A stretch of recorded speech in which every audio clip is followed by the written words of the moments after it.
आज हम जिस विषय पर विचार कर रहे हैं वह है सद्गुरु की रहमत। यह विषय इतना गहरा, इतना व्यापक और इतना अनमोल है कि शब्दों में इसे बांधना असंभव है। रहमत का असली स्वरूप केवल वही आत्मा समझ सकती है जिसने इसे अनुभव किया हो। जैसे कोई इंसान शहद का स्वाद कभी न चखे तो चाहे कोई हजारों पन्नों में उसका वर्णन करे वह स्वाद नहीं समझ सकता। ठीक वैसे ही सतगुरु की रहमत को केवल अनुभव ही समझ सकता है।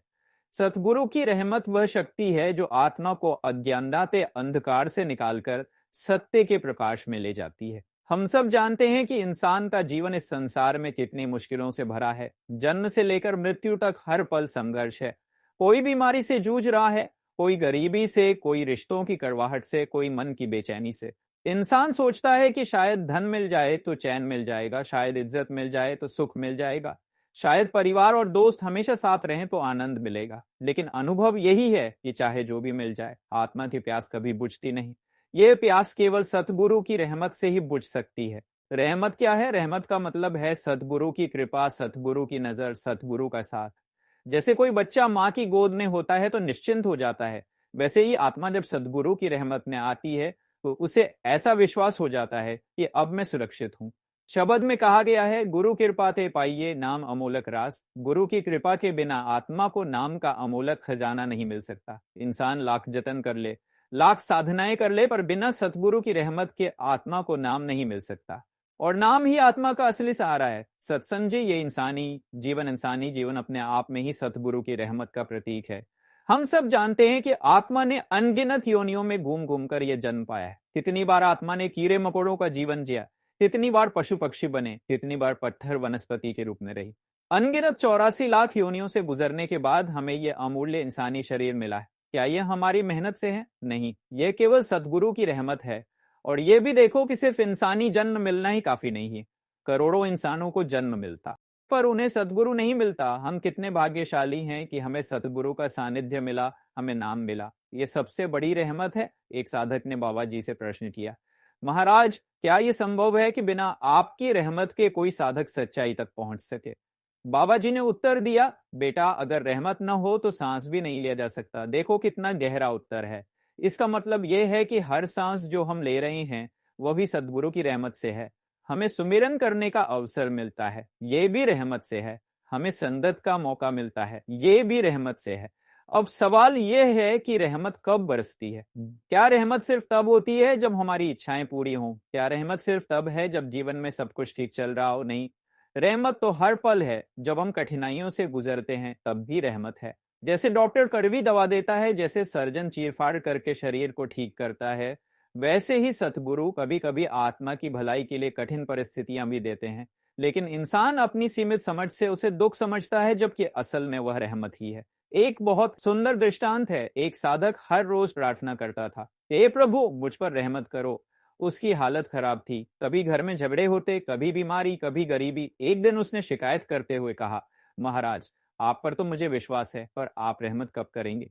सतगुरु ने कहा, बेटा, अगर तू देख पाए कि मैंने तुझे जन्म जन्मांतर की कितनी कठिनाइयों से बचाया है, अगर तू देख पाए कि मैंने तुझे किन गहरे खड्डों से निकाला है, तो तू कहेगा कि रहमत हर पल हो रही है।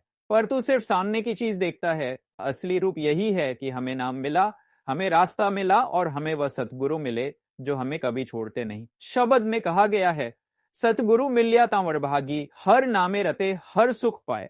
जब सतगुरु मिलते हैं तो आत्मा भाग्यशाली हो जाती है और नाम में रंग कर असली सुख पाती है। यह रहमत ही है कि सतगुरु हमारे कर्मों को हल्का करते हैं। हम सब जन्म जन्मांतर के कर्मों का बोझ उठाए हुए हैं। अगर यह पूरा बोझ हमें झेलना पड़ जाए तो आत्मा कभी ऊपर न जा सके, लेकिन सतगुरु की रहमत से यह बोझ हल्का हो जाता है। कुछ कर्म ध्यान में झेल लिए जाते हैं, कुछ सपनों में, कुछ हल्की फुल्की परेशानियों के रूप में, और बाकी सतगुरु अपनी झोली में उठा लेते हैं। बाबा सावन सिंह जी के समय का एक प्रसंग है। एक साधक ने आकर कहा, महाराज, मैं बहुत दुखी हूँ, लगता है कि मेरे ऊपर कोई बहुत बड़ा बोझ है। बाबा जी ने उत्तर दिया, बेटा, अगर तुझे अपना पूरा बोझ दिख जाए तो तू एक पल भी ना झेल सके। अभी जो तुझे महसूस हो रहा है वो उस पहाड़ का सिर्फ एक कंकड़ है जिसे मैंने अपने पास रख लिया है। सोचो सत्संग जी, ये कितनी बड़ी रहमत है। हम समझते हैं कि हम दुख झेल रहे हैं, पर असल में सतगुरु हमें बचा रहे होते हैं। एक और सुंदर बात बाबा जी अक्सर कहते हैं, रहमत मांगने की जरूरत नहीं है, रहमत तो हर पल हो रही है। जरूरत सिर्फ ये है कि हम अपने दिल को ऐसा बना लें कि उस रहमत को पहचान सकें। सत्संग जी, रहमत को पहचानने के लिए हमें नम्र होना पड़ेगा। रहमत वहीं आती है जहां झुकाव। जैसे वर्षा का पानी निचले स्थानों पर जाता है, ऊंचे पहाड़ों पर नहीं रुकता, वैसे ही सदगुरु की रहमत नम्र दिलों में ठहरती है, अहंकारी दिलों में नहीं। गुरु की रहमत ऐसी नदी है जो निरंतर बहती रहती है। ये रहमत हर समय हमारे जीवन को सींच रही है, पर मनुष्य अपने अहंकार और माया के पर्दों में फंसकर उस बरसते हुए अमृत को पहचान नहीं पाता। जब तक हमें भूख न हो तब तक अन्न का मूल्य नहीं समझ आता, जब तक प्यास न हो तब तक जल की महत्ता का पता नहीं चलता। ठीक वैसे ही जब तक आत्मा भीतर से परमात्मा की तलाश में सच्ची प्यास न महसूस करे, तब तक सतगुरु की रहमत का स्वाद नहीं मिलता। सतगुरु बार बार समझाते हैं कि यह रहमत किसी विशेष समय में ही नहीं होती, ये तो हर पल बरस रही है। जिस प्रकार सूर्य सब पर समान रूप से प्रकाश डालता है, परंतु यदि कोई दरवाजे और खिड़कियां बंद कर ले तो उसे अंधेरा ही दिखाई देता है, उसी प्रकार सतगुरु की रहमत हर जीव पर बरस रही है। फर्क केवल इतना है कि जिसने अपने दिल के दरवाजे खोल दिए, जिसने अहंकार और वासनाओं की खिड़कियों को हटा दिया, वही उस रोशनी और रहमत का अनुभव कर सका। एक शब्द में कहा गया है, सदगुरु की रहमत अमृत झरिया, पीवे सोई जीव ही पावे। मन माया के झूठे बंधन तोड़े, तभी सच्चा रस चख पावे। सतगुरु हमें ये शिक्षा देते हैं कि उनकी रहमत का अनुभव करने के लिए हमें केवल अपने जीवन को थोड़ा सत्संग और भजन सुमिरन की ओर मोड़ना है। जैसे वर्षा तो सब जगह होती है, पर बीज बोया हो तो अंकुर फूटता है, खाली भूमि पर केवल कीचड़ बनती है। सतगुरु की रहमत सब जगह बरस रही है, परंतु जिसने नाम का बीज बोया, जिसने सुमिरन और भजन की साधना अपनाई, वही उस रहमत से फल फूल सकता है। बाबा सावन सिंह जी महाराज के समय का एक प्रसंग है। एक साधक बहुत दुखी अवस्था में उनके पास आया। उसने कहा, महाराज, मेरा जीवन दुखों से भरा हुआ है, कारोबार डूब गया है, परिवार बिखर गया है, स्वास्थ्य खराब है, लगता है कि सतगुरु की रहमत मुझ पर नहीं हो रही। बाबा जी मुस्कुराए और बोले, बेटा, अगर सतगुरु की रहमत ना होती तो तू इस समय यहां मेरे पास आकर अपनी पीड़ा व्यक्त भी न कर पाता। तेरे दुख तुझे यहां तक ले आए, ये भी रहमत का ही रूप है। अब जब तू नाम और भजन का सहारा लेगा, तब तू देखेगा कि तेरे भीतर कैसी शांति बरसती है। उस साधक ने बाबा जी के वचन माने और सुमिरन भजन में मन लगाया। कुछ समय बाद उसने अनुभव किया कि बाहरी दुख चाहे रहे, पर भीतर एक गहरी शांति और संतोष स्थापित हो गया है। यही सतगुरु की रहमत का वास्तविक रूप है। सतगुरु की रहमत केवल सुख देने के लिए नहीं होती, बल्कि हमें असली मंजिल तक पहुंचाने के लिए होती है। यह रहमत हमें दुखों से निकालकर उस दिशा में ले जाती है जहां आत्मा अपने घर, अपने मूल स्थान पर लौट सके। संसार के सुख दुख उतार चढ़ाव आते जाते रहते हैं, पर रहमत का मकसद हमें उनसे परे ले जाना है। संत महात्मा कहते हैं कि जब आत्मा को नाम की दात मिल जाती है तो समझ लेना चाहिए कि यह सतगुरु की सबसे बड़ी रहमत है। संसार में कोई भी खजाना इतना मूल्यवान नहीं है जितना कि नाम की प्राप्ति। यह नाम आत्मा को उस धारा से जोड़ देता है जो सीधी परमात्मा तक जाती है। कबीर साहिब ने कहा, सतगुरु की रहमत बिना ना मिले नाम का दान, जग में लाख को विद्या पड़े सब रह जाए अज्ञान। सत्संग जी, रहमत को पाने के लिए हमें अपने मन को झुकाना पड़ता है। अहंकार सतगुरु की रहमत का सबसे बड़ा पर्दा है। जैसे धूल से भरी आंखें सूर्य की रोशनी को नहीं देख सकती, वैसे ही अहंकार से ढका मन सतगुरु की रहमत को नहीं पहचान पाता। जब मनुष्य भीतर से विनम्र हो जाता है, जब वह अपना कुछ नहीं मानता और हर पल सतगुरु को मालिक समझता है, तब रहमत स्वतः ही उसके जीवन में उतरती चली जाती है। सतगुरु बार बार यही समझाते हैं कि रहमत को पाने के लिए किसी बाहरी साधन की आवश्यकता नहीं है, बल्कि केवल एक सच्चे दिल की जरूरत है। अगर आत्मा सच्ची प्यास लेकर पुकारे तो सतगुरु की रहमत दरवाजे खोल देती है। एक साधारण किसान का उदाहरण लीजिए। खेत में फसल बोने के बाद वह किसान बादल देखकर खुश हो जाता है, क्योंकि उसे पता है कि वर्षा उसकी फसल को जीवित रखेगी। अगर बादल बरस जाएं तो वह रहमत समझी जाती है, लेकिन किसान अगर खेत बोना ही भूल जाए और केवल आसमान की ओर देखता रहे तो वर्षा होने पर भी कुछ नहीं उगेगा। इसी प्रकार सतगुरु की रहमत तो लगातार बरस रही है, पर जब तक हम सुमिरन और भजन का खेत तैयार नहीं करते, तब तक उसका लाभ हमें नहीं मिलता। बाबा जी अक्सर संगत को समझाते हैं कि मालिक की रहमत तो अनंत है, उसका काम केवल देना है। हम ही पात्र नहीं बनते, हम ही अपने पात्र को उल्टा कर लेते हैं। अगर कोई पात्र सीधा हो तो वर्षा का पानी उसमें भर जाता है, पर अगर पात्र उल्टा रखा हो तो पानी कभी नहीं भरता। सतगुरु की रहमत को पाने के लिए हमें अपने पात्र को सीधा करना है, अर्थात अपने जीवन को सच्चाई, सिमरन और सेवा की ओर मोड़ना है। एक शब्द में आया है, मेरे सतगुरु की रहमत अपार, भक्ति बिना ना पाए संसार, जो नाम रटे और सेवा करे, उस पर कृपा बरसे हर बार। सत्संग जी, रहमत का सबसे बड़ा रूप यह है कि सतगुरु हमें जीवन में साधन दे देते हैं। भजन, सुमिरन, सेवा और सत्संग, ये चारों साधन वास्तव में रहमत के ही रूप हैं। अगर आत्मा इनका सहारा ले ले तो उसका जीवन धन्य हो जाता है। एक बार किसी ने सतगुरु से पूछा कि मालिक, मैं ये कैसे जानूं कि आपकी रहमत मुझ पर है या नहीं। सदगुरु ने उत्तर दिया, तू यह मत देख कि तेरे जीवन में सुख है या दुख, तू ये देख कि तुझे नाम मिल चुका है, तुझे भजन सुमिरन का अवसर मिला है, तुझे संगत और सत्संग की संगति मिल रही है।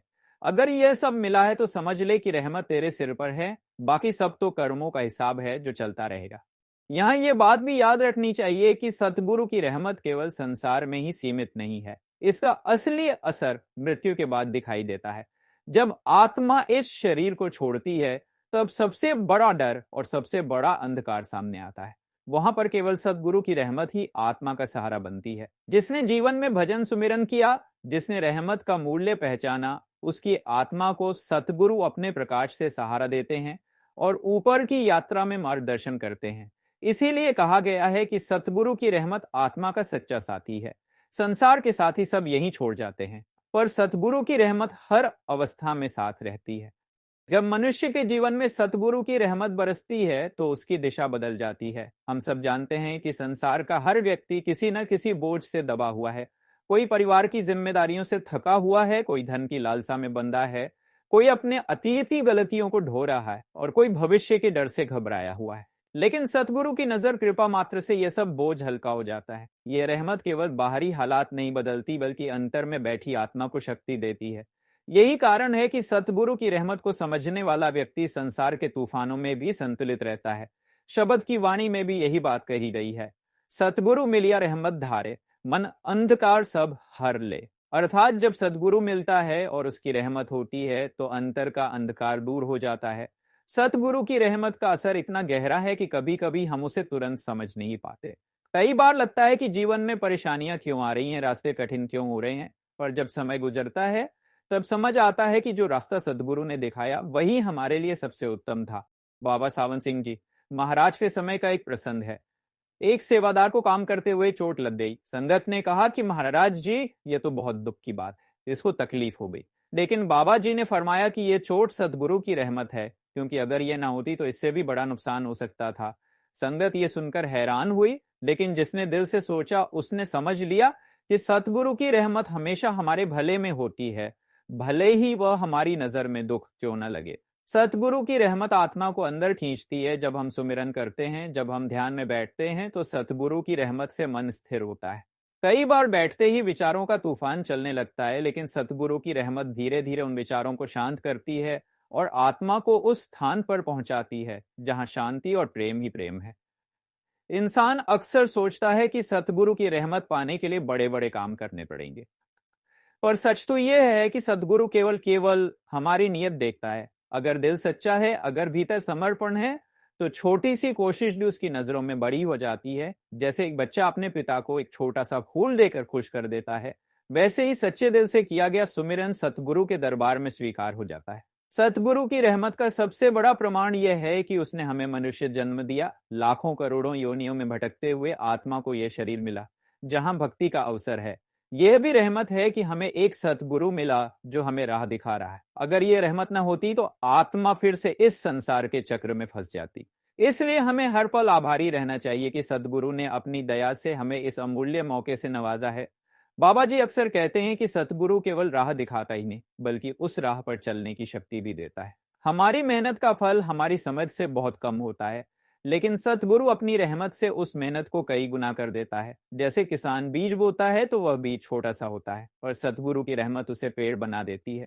उसी तरह हमारी छोटी सी भक्ति की कोशिश को सतगुरु अपनी रहमत से पूर्ण बना देता है। कई बार मन में सवाल उठता है कि सतगुरु सब कुछ जानता है तो फिर हमें क्यों प्रार्थना करनी चाहिए। पर सच्चाई यह है कि प्रार्थना हमारे लिए होती है, सतगुरु के लिए नहीं। जब हम सतगुरु से रहमत की याचना करते हैं तो हमारा दिल नरम होता है, हमारा अहंकार टूटता है। यही भाव सत्य है। सतगुरु तो जानता ही है कि हमें क्या चाहिए, पर जब हम नम्र होकर उसके दर पर झुकते हैं तो हमारी आत्मा सतगुरु की रहमत के काबिल हो जाती है। एक बुजुर्ग सत्संगी का किस्सा है। वह कहते थे कि मैंने जीवन में बहुत दुख झेले, गरीबी, बीमारियां, परिवार की कठिनाइयां, लेकिन एक बात हमेशा महसूस की कि हर मुश्किल समय में कोई ना कोई हाथ पकड़ने वाला जरूर आ जाता था, कोई ना कोई साधन बन जाता था और मैं बच निकलता था। अंत में समझ आया कि ये किसी इंसान की मदद नहीं थी, ये तो सतगुरु की रहमत थी, जो अलग अलग रूप में सामने आती रही। सतगुरु की रहमत केवल संसार की तकलीफों से बचाने के लिए नहीं है, बल्कि आत्मा को उसके असली घर पहुंचाने के लिए है। यही सतगुरु का असली काम है, हमें संसार में संभालना, हमारे कर्म हल्के करना और हमें नाम शब्द से जोड़ना। अगर केवल सुख देना ही सतगुरु का काम होता तो दुनिया का हर इंसान सुखी होता। लेकिन सतगुरु की रहमत का असली अर्थ है आत्मा को जागृत करना और उसे मुक्त करना। इसलिए सत्संगी का विश्वास यही होना चाहिए कि सतगुरु जो भी करता है वही हमारे लिए सर्वोत्तम है। कभी हम समझें या न समझें, पर सतगुरु की रहमत हमेशा हमारे साथ है।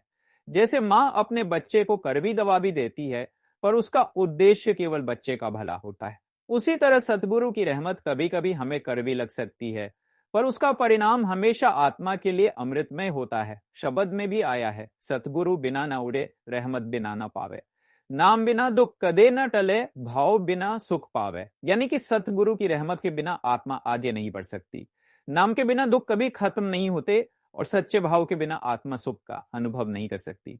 सत्संगत जी, सतगुरु की रहमत का कोई हिसाब नहीं लगाया जा सकता। ये रहमत निरंतर बरस रही है, बस हमारी पात्रता और हमारी ग्रहण करने की क्षमता पर निर्भर है कि हम उस अनमोल कृपा का कितना अनुभव कर पाते हैं। अक्सर इंसान ये सोच लेता है कि रहमत तो तभी होगी जब कोई बहुत बड़ा चमत्कार दिखाई दे, जब आंखों के सामने कुछ असाधारण घटित हो।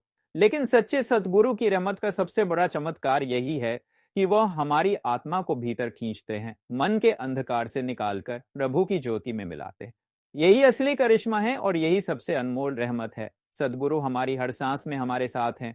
जब हम सोते हैं तब भी उनकी नजर हम पर होती है। जब हम चलते हैं, काम करते हैं, खाते हैं, हर समय वह हमारी देख रेख करते रहते हैं। उनकी रहमत कभी रुकती नहीं, बस हमारी समझ और ध्यान उस पर नहीं जाता। जिस तरह सूर्य सदा चमकता है लेकिन बादल हमें उसके दर्शन नहीं करने देते, उसी तरह सतगुरु की कृपा सदा बरसती रहती है, लेकिन मन के बादल हमारे हृदय पर छा जाते हैं और हमें लगता है कि रहमत नहीं हो रही। हमें केवल नाम देकर छोड़ते नहीं, बल्कि हर पल हमारी संभाल करते हैं। जब हम गिरते हैं तो संभालते हैं, जब हम रोते हैं तो हमें हिम्मत देते हैं, जब हम बूझ जाते हैं तो हमें बार बार याद दिलाते हैं कि असली काम सुमिरन और भजन ही है। दुनिया का कोई रिश्ता सदा साथ नहीं देता। माता पिता, भाई बहन, पत्नी, पति, संतान, सभी किसी न किसी मोड़ पर साथ छोड़ जाते हैं। लेकिन सदगुरु का रिश्ता ऐसा है जो न जन्म में टूटता है और न मृत्यु में। जब आत्मा शरीर से अलग होती है तब भी सतगुरु साथ होते हैं। वह हमें उस अंधेरी यात्रा से निकालकर प्रकाश की ओर ले जाते हैं। यही रहमत का चरम रूप है। कई बार इंसान अपने दुखों और कठिनाइयों से परेशान होकर सोचता है कि शायद सतगुरु ने मुझे भुला दिया, लेकिन असलियत में वही दुख, वही कठिनाई हमारी आत्मा को मजबूत बनाने के लिए सतगुरु की ही रहमत होती है। जैसे कोई बच्चा पढ़ाई नहीं करता और माँ पिता उसे थोड़ा डांटते हैं ताकि वह मेहनत करे, उसी तरह सतगुरु कभी कभी हमारी परिस्थितियां कठिन बना देते हैं ताकि हम नाम पर टिकें और भीतर की तरफ मुड़े। बाबा जी अक्सर समझाते है कि अगर रहमत का मतलब सिर्फ सुविधा होता तो हम इस संसार में और ज्यादा उलझ जाते। रहमत तो यह है कि सतगुरु हमें संसार से हटाकर अपने धाम की ओर खींचते हैं। अगर कभी कठिनाई आती है तो समझ लेना कि यह भी कृपा ही है, क्योंकि वही कठिनाई हमें भीतर की ओर जाने के लिए प्रेरित करती है। एक गरीब साधक का उदाहरण है। वह हर दिन सतगुरु के नाम का जाप करता था। उसका जीवन बहुत कठिन था, अक्सर भूखा सोना पड़ता था, लेकिन उसके भीतर कभी शिकायत नहीं आई। वह कहता था, अगर सतगुरु ने मुझे भूखा रखा है तो इसमें भी कोई भलाई होगी। एक दिन अचानक उसका बेटा बीमार पड़ गया और डॉक्टर ने महंगी दवा बताई। उस समय उसी साधक को अप्रत्याशित रूप से गांव के किसी से पैसे मिल गए और बेटे की जान बच गई। तब वह साधक रोते हुए बोला, सतगुरु की रहमत देखो, उन्होंने पहले मुझे भूखा रखा ताकि आज के दिन का इंतजाम हो सके। सत्संगत जी, रहमत हर समय हो रही है। कभी हम उसे समझ पाते हैं, कभी नहीं, लेकिन ये निश्चित है कि सतगुरु हमें कभी अकेला नहीं छोड़ते। एक शब्द में संत महात्मा ने कहा है, कृपा करे सतगुरु दयाला, हरि नाम दियो अनसंग। कभी कभी साधक यह भी सोच लेता है कि मैंने सुमिरन किया, मैंने भक्ति की, इसलिए मुझे फल मिला। लेकिन असलियत यह होती है कि पहले सतगुरु की रहमत होती है, तभी सुमिरन करने की ताकत आती है, तभी भक्ति का विचार मन में आता है। अगर रहमत न होती तो इंसान का मन सदा संसार की ओर ही भागता रहता। सतगुरु की रहमत यह नहीं कि केवल साधक को ज्ञान मिल गया या नामदान मिल गया, ये तो शुरुआत है। असली रहमत तब है जब साधक को हर समय भीतर से सतगुरु का सहारा मिलने लगे, जब कठिनाइयों के समय मन में सहारा महसूस हो, जब निराशा के अंधेरे में भी उम्मीद की लौ जलती रहे। रहमत की पहचान यही है कि इंसान टूटकर भी जुड़ जाता है, बिखर कर भी संभल जाता है। एक बार संगत में किसी ने बाबा जी से पूछा कि महाराज जी, हम इतनी कमजोरियां रखते हैं, इतने दोषों से भरे हुए हैं, फिर भी सतगुरु हम पर रहमत क्यों करते हैं? बाबा जी मुस्कुराए और बोले, बच्चों, अगर सतगुरु केवल अच्छे लोगों पर रहमत करते तो इस संसार में कोई भी रहमत के काबिल नहीं होता। सतगुरु की रहमत को शब्दों में बयान करना ऐसा है जैसे सागर को एक छोटे से पात्र में समेटने की कोशिश करना। सतगुरु की मेहर का कोई हिसाब नहीं लगाया जा सकता। उनके बिना आत्मा की कोई राह नहीं होती। उनकी रहमत के बिना आत्मा अपने असली घर तक नहीं पहुंच सकती। संसार में इंसान अक्सर यह सोचता है कि वह अपनी मेहनत से, अपने कर्मों से या अपने ज्ञान से कुछ हासिल कर सकता है, लेकिन सच्चाई यह है कि ये सब साधन तभी कारगर होते हैं जब सतगुरु की मेहर उन पर पड़ती है। बिना रहमत के कोई प्रयास सफल नहीं हो सकता। एक साधक की हालत वैसी है जैसे अंधेरे में टटोलता हुआ यात्री। उसे नहीं पता कि सही रास्ता किधर है। तभी वह पूर्व की ओर मुड़ जाता है, कभी पश्चिम की ओर और कभी किसी गहरे गड्ढे में गिर जाता है। लेकिन जब सतगुरु उस पर अपनी रहमत कर देते हैं तो वह अंधेरे में जलती हुई मशाल की तरह मार्गदर्शन करने लगते हैं। सतगुरु की रहमत ही आत्मा की आंख खोल देती है। बाबा सावन सिंह जी महाराज अक्सर समझाया करते थे कि सतगुरु की रहमत का अंदाजा इंसान कभी भी नहीं लगा सकता। वह कहते थे कि सतगुरु की रहमत बिना बुलाए भी मिल जाती है। कभी कभी साधक यह भी सोच लेता है कि मैंने सुमिरन किया, मैंने भक्ति की, इसलिए मुझे फल मिला। लेकिन असलियत यह होती है कि पहले सतगुरु की रहमत होती है, तभी सुमिरन करने की ताकत आती है, तभी भक्ति का विचार मन में आता है। अगर रहमत न होती तो इंसान का मन सदा संसार की ओर ही भागता रहता। सतगुरु की रहमत यह नहीं कि केवल साधक को ज्ञान मिल गया या नामदान मिल गया, ये तो शुरुआत है। असली रहमत तब है जब साधक को हर समय भीतर से सतगुरु का सहारा मिलने लगे, जब कठिनाइयों के समय मन में सहारा महसूस हो, जब निराशा के अंधेरे में भी उम्मीद की लौ जलती रहे। रहमत की पहचान यही है कि इंसान टूटकर भी जुड़ जाता है, बिखर कर भी संभल जाता है। एक बार संगत में किसी ने बाबा जी से पूछा कि महाराज जी, हम इतनी कमजोरियां रखते हैं, इतने दोषों से भरे हुए हैं, फिर भी सतगुरु हम पर रहमत क्यों करते हैं? बाबा जी मुस्कुराए और बोले, बच्चों, अगर सतगुरु केवल अच्छे लोगों पर रहमत करते तो इस संसार में कोई भी रहमत के काबिल नहीं होता। सतगुरु की रहमत इंसान की अच्छाई या बुराई पर नहीं टिकी होती, बल्कि उनके अपने प्यार और करुणा पर टिकी होती है। यही रहमत है जो हमें बार बार गिरकर उठाती है। ये रहमत हमें डगमगाते कदमों के बावजूद सही राह पर बनाए रखती है। ये रहमत हमें संसार के तूफानों में भी डूबने नहीं देती। शब्द में कहा गया है, सतगुरु रहमत करे तो सब काज सवारे, बिन रहमत सब सूना, जगत भटके बेचारे। ये शब्द हमें याद दिलाता है कि रहमत के बिना सब सूना है। चाहे हमारे पास संसार का ज्ञान हो, धन हो, शक्ति हो, अगर सतगुरु की रहमत नहीं है तो सब व्यर्थ है। सतगुरु की रहमत का एक और पहलू यह है कि वह हमारी कमियों को छिपा लेते हैं। जैसे माँ अपने बच्चे की कमियों को ढक देती है, वैसे ही सतगुरु अपने बच्चों के दोषों को छिपा लेते हैं और उन्हें सुधारने का अवसर देते हैं। अगर सतगुरु हमारी हर गलती का हिसाब तुरंत चुकता करवा देते तो हम टिक ही नहीं पाते। उनकी रहमत यह है कि वह हमें समय देते हैं, अवसर देते हैं और धैर्य के साथ सुधारते हैं। एक बार बाबा सावन सिंह जी महाराज के समय की बात है। एक साधक बहुत परेशान था कि वह भक्ति में टिक नहीं पाता। उसने महाराज जी से कहा, महाराज जी, मैं तो निकम्मा हूं, मेरा मन बार बार भटक जाता है, मैं बार बार असफल हो जाता हूं। बाबा जी ने बड़े प्रेम से उसे समझाया, बेटा तू निकम्मा नहीं है, तू मेरा बच्चा है। अगर तू बार बार गिरता है तो उठाने वाला भी यही है। जब तक तेरे अंदर ये तरफ बनी रहेगी, जब तक तू हार नहीं मान लेता, तब तक मेरी रहमत तुझ पर बनी रहेगी। देखिए ये कितनी गहरी बात है। सदगुरु हमें हमारी कमजोरी में भी संभालते हैं। यही रहमत का असली रूप है। रहमत की महिमा वही समझ सकता है जिसने इसका अनुभव किया हो। कई बार साधक सोचता है कि सतगुरु ने मेरी प्रार्थना नहीं सुनी, मेरी इच्छा पूरी नहीं हुई। लेकिन बाद में जब समय बीत जाता है तो उसे एहसास होता है कि वही सतगुरु की रहमत थी। सतगुरु वही देते हैं जो आत्मा के लिए सही होता है, न कि जो मन मानता है। सतगुरु की रहमत का असर यह होता है कि साधक धीरे धीरे संसार से विरक्त होने लगता है। उसकी प्राथमिकताएं बदल जाती हैं। जो पहले बहुत महत्वपूर्ण लगता था वह छोटा हो जाता है और जो पहले अनदेखा था वह सबसे बड़ा खजाना लगने लगता है। यही रहमत है कि आत्मा भीतर की ओर मुड़ने लगती है। जब सतगुरु रहमत करते हैं तो साधक के जीवन में अजीब सी शांति उतर आती है। ये शांति बाहर की परिस्थितियों से नहीं आती। चाहे बाहर कितना भी तूफान क्यों ना हो, भीतर शांति बनी रहती है। यही सतगुरु की रहमत है कि साधक को हर परिस्थिति में संतुलित बना देती है। संगत जी, सतगुरु की रहमत का एक और बड़ा रूप यह है कि वह इंसान की सोच को बदल देते हैं। इंसान वही रहता है, उसका शरीर वही रहता है, घर परिवार वही रहता है, लेकिन उसकी नजर का ढंग बदल जाता है। पहले वह छोटी छोटी बातों पर दुखी हो जाता था, लोगों की बातों से परेशान होता था, परिस्थितियों को लेकर गुस्से में आ जाता था। लेकिन जब सतगुरु की रहमत भीतर उतरती है तो वही इंसान सबको माफ करने वाला, सब पर दया करने वाला और भीतर से शांत हो जाता है। यही रहमत की असली पहचान है। बाबा जी अक्सर ये समझाते हैं कि जीवन की हर परिस्थिति हमारे लिए परीक्षा है। जब सतगुरु हमारे साथ होते हैं तब हम उस परीक्षा को मुस्कुराते हुए पार कर सकते हैं। लेकिन जब हम अपने अहंकार में फंस जाते हैं तब वही परिस्थिति हमारे लिए दुख और परेशानी का कारण बन जाती है।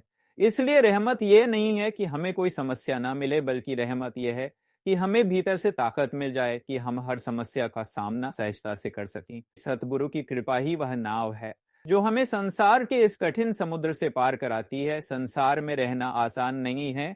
हर इंसान अपने अपने दुखों, इच्छाओं और उलझनों में डूबा हुआ है। लेकिन सतगुरु जब हमें नाम की शक्ति से जोड़ देते हैं तो वही शक्ति हमें धीरे धीरे संसार के मोह से मुक्त कर देती है। एक बार का प्रसंग है कि एक साधक बहुत परेशान था। उसका व्यापार लगातार घाटे में जा रहा था और घर में भी कलह का वातावरण था। वह सतगुरु के पास गया और रोते हुए बोला कि महाराज जी, मेरी तो जिंदगी बर्बाद हो गई है, अब तो कहीं भी सहारा नहीं दिखता। सतगुरु मुस्कुराए और बोले, बेटा, ये मत सोचो कि तुम्हारे साथ कुछ गलत हो रहा है, बल्कि ये सोचो कि तुम्हें भीतर से मजबूत बनाने के लिए प्रभु ये सब अनुभव करा रही हैं। तुम्हें जिस सहारे की तलाश है वह बाहर नहीं मिलेगा, वह सहारा तो तुम्हारे अंदर है। आंखें बंद करो और नाम का आसरा लो, फिर देखना यही परिस्थितियां तुम्हें ऊपर उठाने का जरिया बन जाएंगी। साधक ने जब सच्चे मन से सिमरन और भजन में ध्यान लगाना शुरू किया तो धीरे धीरे उसका मन हल्का होने लगा। व्यापार में घाटा धीरे धीरे ठीक हो गया। लेकिन उससे भी ज्यादा बड़ी बात यह हुई कि उसके भीतर संतोष आ गया। यही सतगुरु की रहमत है कि वे हमें परिस्थितियों से ऊपर उठना सिखा देते हैं। सतगुरु की रहमत का असर सिर्फ इस जन्म तक सीमित नहीं रहता। यह रहमत हमें अनगिनत जन्मों के बंधन से मुक्त करती है। जब सतगुरु हमें नाम से जोड़ते हैं तो वे हमारी आत्मा को उस धारा से मिला देते हैं जो सीधा परमात्मा तक जाती है। फिर चाहे कितने भी जन्मों के कर्म क्यों ना हो, सदगुरु अपनी शक्ति से उन बंधनों को काटते हुए आत्मा को उसके मूलधर तक पहुंचा देते हैं।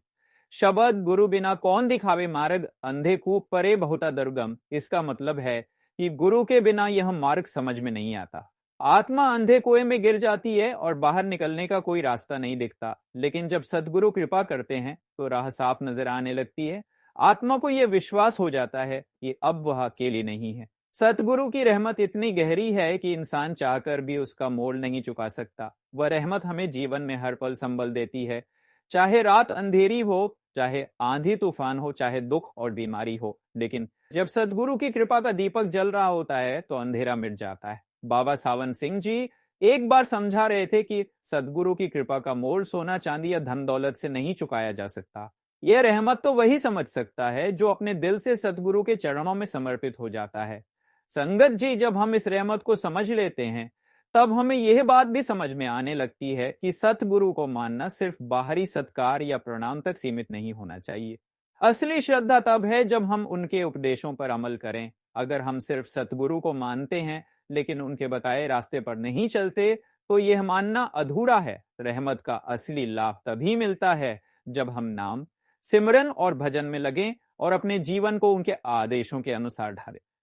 सतगुरु की रहमत का वर्णन करते करते जब मन की गहराइयों में झांकते हैं तो यह साफ दिखाई देने लगता है कि यह रहमत केवल शब्दों या भावनाओं तक सीमित नहीं है, बल्कि यह तो जीवन का सबसे बड़ा अनुभव है। सतगुरु के दरबार में आने वाला जीव चाहे कितना भी टूटा हुआ, थका हुआ, बिखरा हुआ क्यों ना हो, जब सतगुरु की निगाह उस पर पड़ती है तो उसका जीवन संवरने लगता है। यह रहमत अनकही है, अनसुनी है और समझ से परे है। जैसे अंधकार में दीपक जलता है और सारा अंधेरा हट जाता है, वैसे ही सतगुरु की कृपा से जीव के जीवन का अंधकार मिटता है और उसके भीतर प्रकाश भर जाता है। सतगुरु की रहमत का सबसे बड़ा प्रमाण यह है कि जीव को नामदान मिलता है। यह कोई साधारण बात नहीं है।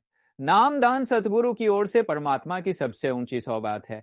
जीव कितने जन्मों तक भटकता रहता है, कर्मों के बोझ तले दबा रहता है, पर जब सतगुरु की रहमत होती है तो उसे नाम का खजाना मिल जाता है। यह नाम ही वह नौका है जो आत्मा को संसार सागर से पार उतारने का सामर्थ्य रखती है। कई बार संगत में यह प्रश्न उठता है कि सतगुरु तो सबको समान दृष्टि से देखते हैं, फिर क्यों किसी को जल्दी रहमत मिल जाती है और किसी को देर से? इसका उत्तर भी बहुत सरल है। सतगुरु की रहमत पर तो किसी का हक नहीं है, पर जब जीव अपने भीतर पात्रता पैदा करता है, जब वह सच्चे मन से शरण में आता है, जब वह अपने अहंकार को छोड़कर नम्रता के साथ दर पर झुकता है, तब सतगुरु की रहमत बरसती है। जैसे वर्षा सब जगह होती है, लेकिन जो पात्र ऊपर करके रखता है वही जल भर पाता है, वैसे ही सतगुरु की रहमत तो सदा बरस रही है, पर जो हृदय उसे ग्रहण करने के लिए खुला रखते हैं वही उसका लाभ उठा पाते हैं। संत महात्मा बार बार समझाते हैं कि सतगुरु की रहमत पाने के लिए 3 बातें आवश्यक हैं: श्रद्धा, प्रेम और धैर्य। श्रद्धा से मन स्थिर होता है, प्रेम से दिल को ताकत मिलती है और धैर्य से जीव हर परिस्थिति में बने रहता है। जब ये तीनों गुण साधक के भीतर प्रकट होते हैं तो सद्गुरु की रहमत उसे आगे बढ़ाने लगती है। एक पुरानी घटना का उल्लेख है। एक साधक सतगुरु के पास आया और बोला कि मुझे नामदान मिला कई वर्ष हो गए, लेकिन अभी तक भीतर कोई प्रकाश या ध्वनि का अनुभव नहीं हुआ। सतगुरु ने मुस्कुराकर कहा, बेटा तू रोज अपनी सेवा करता रहे, जो काम तेरा है वह करता जा, जो काम मेरा है वह मैं जरूर करूंगा। ये वचन साधक के दिल में उतर गए और उसने कभी पीछे मुड़कर नहीं देखा। समय आया जब भीतर के द्वार खुले और उसने वही अनमोल अनुभव प्राप्त किया। ये सतगुरु की रहमत ही थी जिसने उसे धैर्य में टिकाए रखा और अंत में मंजिल तक पहुंचाया।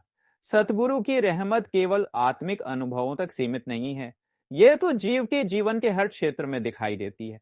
कितने ही साधक कहते हैं कि जब से नाम मिला है जीवन की कठिनाइयां आसान लगने लगी हैं। समस्याएं तो पहले जैसी ही रहती हैं, पर सहन करने की शक्ति बढ़ जाती है। दुख पहले की तरह आते हैं, पर अब उनका असर उतना गहरा नहीं होता, क्योंकि सतगुरु की रहमत दिल को सहारा देती है। यह रहमत जीव को अंदर से मजबूत कर देती है। सतगुरु की रहमत का दूसरा बड़ा रूप है संगत। ये कोई छोटी कृपा नहीं है कि हमें ऐसी प्यारी प्यारी सत्संगियां मिली, ऐसा वातावरण मिला जिसमें हम नाम भजन और सेवा कर सकते हैं। दुनिया में करोड़ों लोग हैं जिन्हें यह सौभाग्य नहीं मिला, जो केवल भटकते रहते हैं, लेकिन सतगुरु की रहमत से हमें संगत का वातावरण मिला है। ये रहमत हमें बचाए रखती है ताकि हम फिर से भटक न जाएं। एक बार बाबा सावन सिंह जी महाराज से एक साधक ने पूछा, महाराज जी, अगर सतगुरु की रहमत न होती तो जीव का क्या हाल होता? बाबा जी ने कहा, अगर सतगुरु की रहमत न हो तो जीव का कोई सहारा ही नहीं। लेकिन सतगुरु अपनी रहमत से जीव को संभालते रहते हैं, भले ही जीव खुद समझ ना पाए। यही कारण है कि हमें हर सांस में सतगुरु का शुक्रगुजार रहना चाहिए। सतगुरु की रहमत का एक और अनमोल पक्ष है कि यह कभी समाप्त नहीं होती। यह रहमत जीव के जीवन भर उसके साथ रहती है। जब जीव अपने शरीर को त्याग कर इस संसार से विदा होता है, तब भी यह रहमत उसका हाथ थामे रहती है और उसे उन भयानक राहों से पार निकालती है जहां कोई और सहारा नहीं होता। सतगुरु की रहमत ही आत्मा को जन्म मरण के चक्र से पार करा के उसकी असली मंजिल तक पहुंचाती है। जब हम रहमत की बात करते हैं तो हमें यह भी याद रखना चाहिए कि रहमत केवल मांगने से नहीं मिलती, यह समर्पण से मिलती है। जब जीव अपना सब कुछ सतगुरु के चरणों में समर्पित कर देता है, जब उसका मन और दिल केवल एक ताकत पर टिक जाता है, तब रहमत स्वतः बरसने लगती है। एक प्यारा शब्द है जो इस रहमत का भाव जगाता है, सतगुरु दाते रहमत भरे, जिन्हा मिलिया तिन्हा काज सरे। ये वाणी यही कहती है कि सतगुरु दाता हैं, वे रहमत से भरे हुए हैं।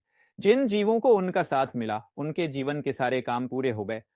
अब प्रश्न यह है कि क्या हम उस रहमत को पहचान पा रहे हैं? क्या हम अपने जीवन में उसकी कदर कर रहे हैं? ये तो हमारे ऊपर है कि हम उस रहमत का सही उपयोग करें। मनुष्य जीवन की सबसे बड़ी उपलब्धि यही है कि हमें एक ऐसे सतगुरु का सानिध्य प्राप्त हो जो हमें अंधकार से निकालकर प्रकाश की ओर ले चले, जो हमारी आत्मा को उस परम धाम तक पहुंचाने वाला सेतु बन जाए। सतगुरु की रहमत इतनी गहरी है कि इसे शब्दों में बांधना असंभव है। अगर हम गहराई से देखें तो हर सांस में, हर पल में, हर परिस्थिति में सतगुरु की रहमत छिपी हुई है। जब बच्चा जन्म लेता है तो सांस का पहला उपहार उसे मिलता है, वह भी रहमत है। जब जीवन के कठिन मोड़ आते हैं और हम टूटने लगते हैं, तब भीतर से एक सहारा मिलता है, वो भी रहमत है। और जब हमें नाम का अमोलक दान मिलता है, वह तो रहमत की पराकाष्ठा है। सतगुरु का कार्य केवल उपदेश देना नहीं, बल्कि हमारी आत्मा को जताना है। रहमत का यह स्वरूप तब और स्पष्ट होता है जब हम ध्यान में बैठते हैं, मन इधर उधर भागता है, पर सतगुरु की रहमत ही है कि धीरे धीरे मन को बांधकर सुमिरन और भजन में टिकाता है। बाबा जी अक्सर समझाते हैं कि साधक का काम केवल कोशिश करना है, सफलता देना सतगुरु का काम है। सतगुरु की रहमत का असर जीवन में कई रूपों में दिखाई देता है। एक समय की बात है, एक साधक बहुत दुखों से घिरा हुआ था। उसका व्यवसाय चौपट हो गया था, परिवार में कलह थी और शरीर भी बीमार रहने लगा। निराशा की हालत में वो सतगुरु के चरणों में पहुंचा और रोते हुए कहने लगा, मेरा जीवन तो एकदम अंधकारमय है, मैं किस चीज पर भरोसा रखूं? सतगुरु ने मुस्कुराकर कहा, बेटा, जब सब कुछ छिन जाता है तब असली सहारा ही बचता है। अब तेरा पूरा सहारा केवल उस परमात्मा में है। ये रहमत ही है कि अब तेरा मन उसी ओर खींच रहा है। उस साधक ने नाम का अभ्यास शुरू किया और धीरे धीरे उसका जीवन बदलने लगा। व्यापार वापस खड़ा हो गया, परिवार में प्रेम आने लगा और सबसे बड़ी बात यह हुई कि भीतर से शांति का अनुभव होने लगा। यही रहमत है कि बाहर की कठिनाइयों से भी आत्मा को ऊपर उठाया जाता है। बाबा सावन सिंह जी महाराज के समय की एक घटना है। एक साधक ने पूछा, महाराज जी, ये रहमत हमें कैसे मिलती है? बाबा जी ने बड़े प्यार से कहा, जैसे सूर्य सब पर बराबर चमकता है, वैसे ही रहमत सब पर बराबर बरस रही है। फर्क सिर्फ इतना है कि कोई दरवाजे खोलकर उस रोशनी को भीतर आने देता है और कोई दरवाजे बंद कर बैठा रहता है। सतगुरु की रहमत तो निरंतर बरस रही है, पर उसका लाभ वही उठा पाता है जो मन को झुकाकर विनम्रता से उस रहमत को स्वीकार करता है। कभी कभी हम सोचते हैं कि सतगुरु ने हमारी प्रार्थना क्यों नहीं सुनी, पर वास्तव में सतगुरु की रहमत हमारी सीमित सोच से कहीं गहरी होती है। जिस चीज को हम अपने लिए अच्छा मानते हैं वह भविष्य में हानिकारक भी साबित हो सकती है। सतगुरु हमें वही देते हैं जो हमारी आत्मा के लिए कल्याणकारी होता है।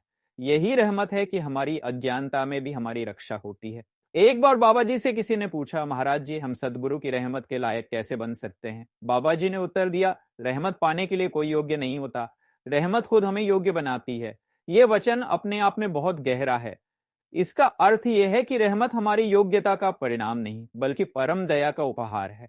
हमें केवल इतना करना है कि हम अपनी कोशिश में लगे रहें, विनम्र बने रहें और सुमिरन भजन के अभ्यास में निरंतरता बनाए रखें। आखिर में सतगुरु की रहमत का सबसे बड़ा स्वरूप यही है कि उन्होंने हमें अपने प्रेम में बांधा है। इस प्रेम से बड़ी कोई शक्ति नहीं। यह प्रेम ही आत्मा को उड़ान देता है, यह प्रेम ही भीतर के दरवाजे खोलता है, यह प्रेम ही हमें परम तत्व से मिलाता है। जब सतगुरु साथ है तो डर कैसा, चिंता किस बात की? रहमत तो हर पल बरस रही है, बस आंखें खोलकर देखना सीखो। अगर ये सत्संग आपके हृदय को छू गया हो तो कृपया हमारे चैनल रूहानी राह को सब्सक्राइब जरूर करें और इस वीडियो को अधिक से अधिक संगत के साथ साझा करें।